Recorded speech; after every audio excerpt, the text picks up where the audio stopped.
I sometimes think that our popular cinema is now relying so excessively on music that we have become averse to silences while watching a film. National Award winning film editor Srikar Prasad and audiographer Mr. Rajakrishnan MR, they both opined the same when I spoke with them. The moment a commercial cinema is there, the mix level itself is such high. So what is there in the day? They are thinking that people are not going to be receptive to it.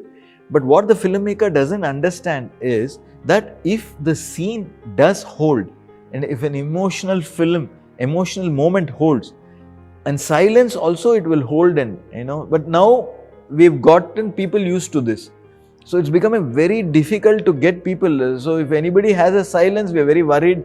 That lot of directors, or we also, some places we want silences, but we are very afraid what it will do in the theater, because people have been bombarded with so much sound. If you're sitting in the theater, it's continuous sound. What I always feel is making noise is easy. Creating silence is tough. Creating silence in a movie is the toughest area where silence is very dangerous. Creating noise is, anyone can do it. Put music, put effects, put dialogue in a high level volume, pump it up, noise is there, energy is there. But the moment you put a silence in that, people will be like, entire theater will be like, oh, it will like go into a space. They'll start feeling afraid. In that sense, I think one attribute of RRR's filmmaking that completely got lost in the noise surrounding its awe-inducing frames and goosebumps instilling score is its usage of silences, as ironic as it may sound. Hi people, my name is Venkat Srikar, and speaking from my own experiences, I watched RRR twice in theaters when it came out exactly a year ago.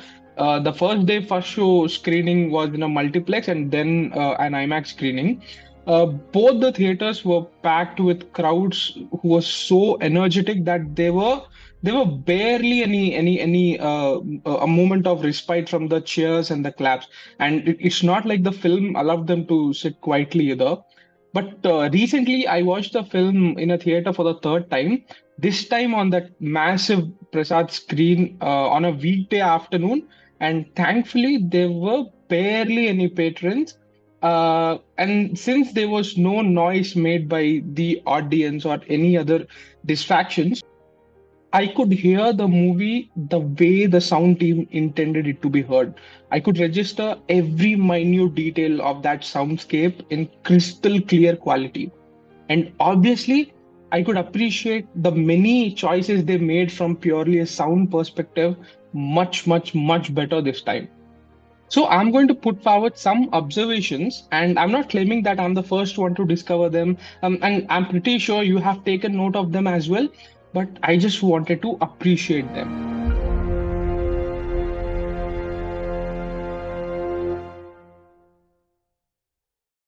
The film's opening episode, titled The Story, has a beautiful and haunting soundscape. We are introduced to the film's world with this kid's lovely lullaby, and there's barely any musical score here, with just the ambience of the forest taking the center stage.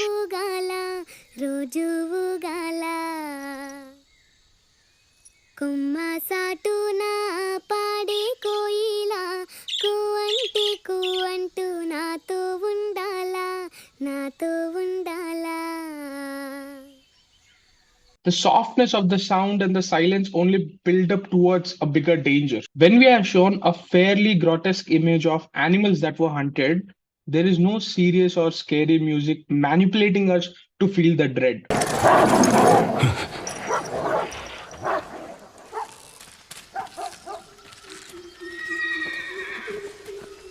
What I specifically admired about the sound design in this scene is that even when the antagonist makes an appearance, there is no score communicating his dangerous presence. Just for your reference, this is how Rajamouli introduced his villains in his previous films.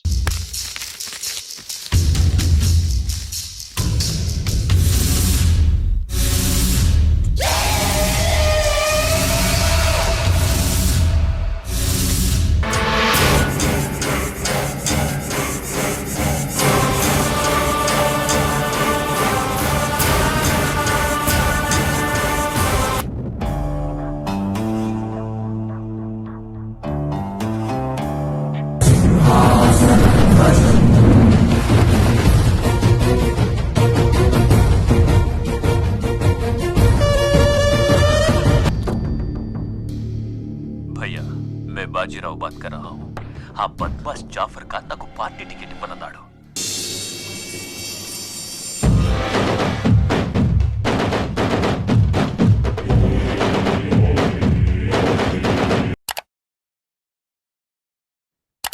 In RRR, instead of music, the sound accentuates the footsteps of the horse in a way that they sound like a pounding heartbeat, which is a technique that is often used to indicate the tension of characters in a film.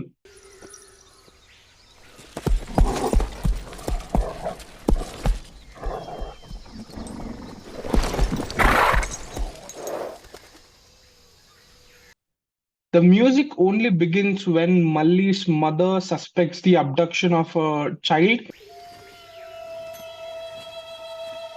And when she realizes that her daughter has been abducted, the score is just scary.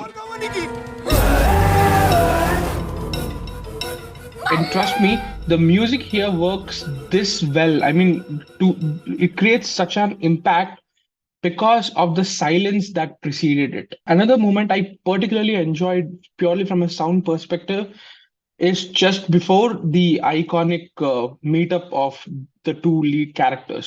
Both Beam and Ram come across a huge roadblock and they begin doubting that they might never fulfill their personal goals.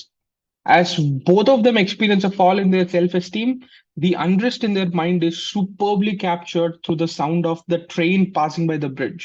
వాడు దొరకడు, ఊరికిచ్చిన మాట దక్కదు, మళ్ళీ దొరకదు.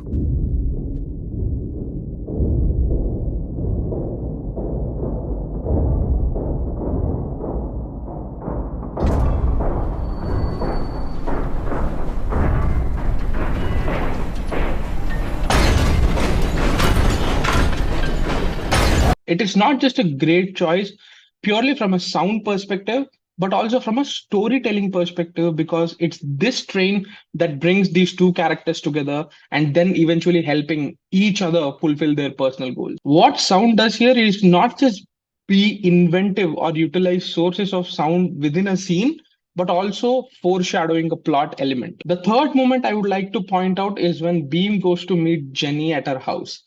This is perhaps the quietest part in the whole film. Usually, a filmmaker would have opted for soft, mellow music to suit this scene. But I think the puzzle with this scene is that it's very hard to box this conversation into one specific mood. The eyes. Actor, your deep, expressive eyes always seem like they're searching for something. చెన్నీ, నాకేం అర్థం కావట్లేదు.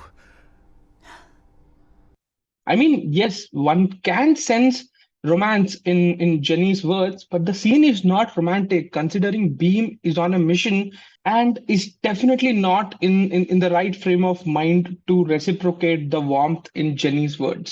And like Jenny rightly points out, he's always searching for something, and it's truly hard to score for a scene like this because there are two different moods at play. In the same scene, although score is utilized to underline the outburst of hope, sadness, and urgency that Beam experiences when he senses Malli's presence,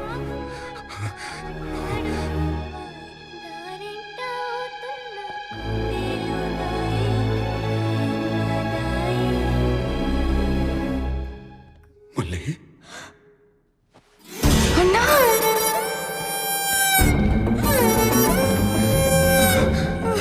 it then goes back to absolute silence when he actually meets and talks to her.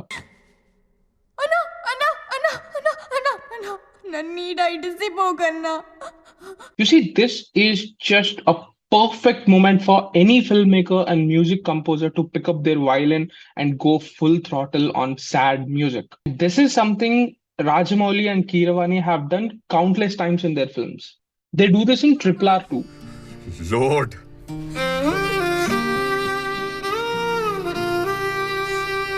But in this point, they resist the urge to do that and instead let us absorb that melancholy in its rawest form. Likewise, when Beam is punished in front of the public, the dread, the sadness of the scene is communicated through purely through the sounds of atmosphere, like wind and reaction of the helpless spectators.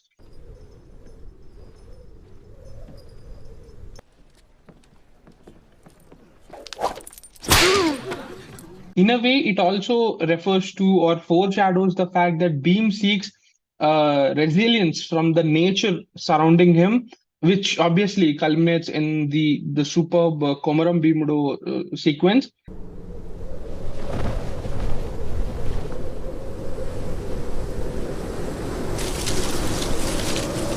And the silence and the usage of nothing dramatic, but just sounds of nature, just beautifully underlines this ominous mood. What I'm trying to say is that what Triple R did is not something extraordinary or out of the box, but it used silences when it needed them the most. Something that most filmmakers are quite apprehensive about, considering our diminishing attention span. You see, there's emotion in silence too. It either complements the emotion it is leading up towards or lets us absorb the emotion we are witnessing without the need of manipulative music.